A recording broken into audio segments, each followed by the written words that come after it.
Hello friends, welcome to Pebbles. நான் செய்ய போறது தண்டு மோர். இது வந்து வெயில் காலத்துக்கு ரொம்ப நல்லது. அது மட்டும் இல்லாம மருத்துவ குணங்கள் வந்து தண்டுக்கு நிறைய இருக்கு. இது வந்து சிறுநீரக கற்கள் இருந்துச்சுன்னா இது எடுக்கக்கூடிய தன்மை வந்து இருக்கு. இது வந்து எப்படி செய்யறதுங்கறத பார்க்கலாம். தேவையான இன்கிரிடியன்ட்ஸையும் பார்த்துடலாம். வாழைத்தண்டு ஒன்னு எடுத்துர்க்கேன். தயிர் வந்து அரை கப் எடுத்துக்கணும். அதே மாதிரி என்னன்னா தயிர் வந்து அதிகமா சேர்த்த கூடாது. கிட்னி ஸ்டோன் இருக்குறவங்க அதுக்கு பதிலா தண்ணி வந்து அதிகமா சேர்த்திக்கணும். தயிர் கம்மி பண்ணிக்கணும். ஏன்னா கால்சியம் வந்து டெபாசிட் ஆச்சுன்னா திருப்பி வந்து கல் வந்து கிரியேட் ஆகும். அதனால வந்து நம்ம தயிர் வந்து கம்மி பண்ணிக்கலாம்.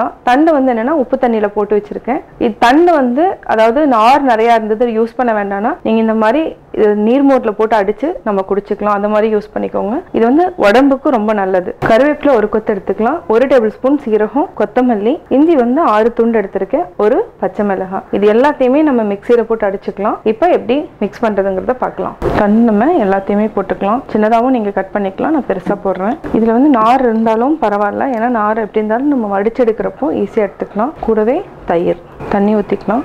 ஒரு கொத்து கருவேப்பிலை நம்ம அப்படியே ஆட் பண்ணிக்கலாம். பச்சை மிளகாய் காரத்துக்கு நீங்க பச்சை மிளகாய் வேண்டானா நீங்க போடாம விட்டுலாம். இஞ்சி, கொத்தமல்லி, அதே மாதிரி சீரகம். இது எல்லாமே வாசனைக்காக நம்ம ஆட் பண்றோம். சீரகம் உடம்பு குளிர்ச்சி, அதே மாதிரி டேஸ்ட் வந்து நல்லா இருக்கும். இதை வந்து நம்ம மிக்சியில் அடிச்சுக்கலாம். இப்போ இது கூட நம்ம தண்ணி ஆட் பண்ணிக்கலாம். தேவையான அளவு நீங்க உப்பு போட்டுக்கோங்க. இதையே நல்லா மிக்ஸ் பண்ணிட்டு நம்ம வடிச்சு எடுத்துக்கலாம். இதுக்கு தேவையான அளவு வடிக்கிறதுக்கு முன்னாடியே நம்ம உப்பு ஆட் பண்ணிக்கலாம். இது வந்து ராக் சால்ட்டை நம்ம வடிச்சுக்கலாம்.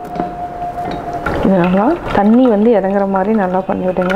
இன்னும் 2 டம்ளர் தண்ணி விட்டு நம்ம இன்னொரு டைம் அடிச்சுக்கலாம். இன்னுமே கொத்தமல்லி, இஞ்சினோட இது இருக்கு, துண்டு எல்லாமே இருக்கு. சின்ன சின்ன துண்டுகளா இருக்கிறதுனால இதையும் நம்ம இன்னொரு டைம் மிக்சியில போட்டு அடிச்சு வடிச்சுக்கலாம். உங்களுக்கு பாத்தீங்கன்னாவே தெரியும். தண்டு பாத்தீங்கன்னா நல்லா எல்லாமே அடிச்சிட்டோம். இஞ்சி அது மட்டும் தான் இருக்கு. இன்னொரு 2 சுத்து விட்டு அதுக்கப்புறம் நம்ம வடிச்சு எடுத்துக்கலாம். இன்னொரு டைம் அடிச்சிட்டோம். இதையும் நம்ம ஊற்றிக்கலாம். இது நல்லா வடிச்சு விடுங்க. இந்த மாதிரி ப்ரெஸ் பண்ணி விடுங்க. தண்ணி எல்லாமே கீழே போயிடும். தண்டு மோர் ரெடி ஆயாச்சு. இப்போ வந்து தேவைன்னா நீங்கள் ஆட் பண்ணிவிட்டு மிக்ஸ் பண்ணிக்கோங்க. இதை நம்ம ஒரு குளரில் ஊற்றிக்கலாம். சுவையான தண்டு மோர் ரெடி. தண்டு மோர் எப்படி செஞ்சேங்கிறத பார்த்தீங்க. இது வந்து என்னென்னா வெயில் காலத்தில் வந்து இது நிறைய எடுத்துக்கலாம். உடம்புக்கு ரொம்ப நல்லது, குளிர்ச்சியும் கூட. இந்த வீடியோ பிடிச்சதுன்னா லைக் பண்ணுங்கள், ஷேர் பண்ணுங்கள், கமெண்ட் பண்ணுங்கள். மறக்காமல் எங்கள் சேனலை சப்ஸ்கிரைப் பண்ணுங்கள்.